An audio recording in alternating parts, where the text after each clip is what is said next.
হে বন্ধুরা, তোমরা সবাই কেমন আছো? আর দেখে মনে করছো এটা কি?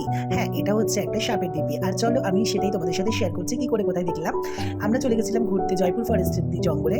আর সেখানে গিয়েই এইসব সমস্ত কিছু দেখেছি।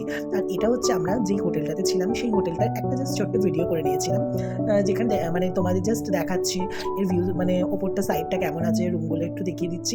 দেখো, আর দেখে বুঝতেই পারছো আমার ফেসটা কেমন কালো হয়ে গেছে। হ্যাঁ, গাড়ি চালিয়ে আসতে গিয়ে ধুলোতে পুরো একদম ফেসটা পুরো কালো হয়ে গেছে, দেখে বুঝতেই পারছো। তো সেক্ষেত্রে চলো তারপরে তোমাদের দেখাচ্ছি বাইরেটা। দেখো বাইরেটা দেখে, আমরা লবি থেকে বাইরেটা দেখছি, বেশ ভালোই লাগছিল, সুন্দর লাগছে। তারপরে ভীষণ খিদে পেয়ে গেছে, চলে গেছিলাম একটা মাছের থালি দিয়ে ভাত খেতে, 90 টাকা নিয়েছে, দারুণ খেতে, দারুণ খেয়েছি। খাওয়ার পরে চলে গেছিলাম আমরা জয়পুর ফরেস্টের জঙ্গলের দিকে ঘুরতে। আর হ্যাঁ, তোমরা কিন্তু কমেন্ট করে জানিও কারা কারা জয়পুর ফরেস্টে ঘুরতে গেছিলে, আমাকে কিন্তু অবশ্যই কমেন্ট করে জানাবে। আর আমার এই ছোট্ট ছোট্ট ভিডিও দেখতে চাইলে আমাকে একটুখানি সাপোর্ট করে দিও, নতুন এখন একটু সাপোর্ট করে দিও, তোমাদের ভালোবাসা। থ্যাংক ইউ, বা বাই, টাটা। আর আবার অন্য কোনো নতুন ভিডিওতে তোমাদের সাথে আবার দেখা হবে। টাটা, বা বাই।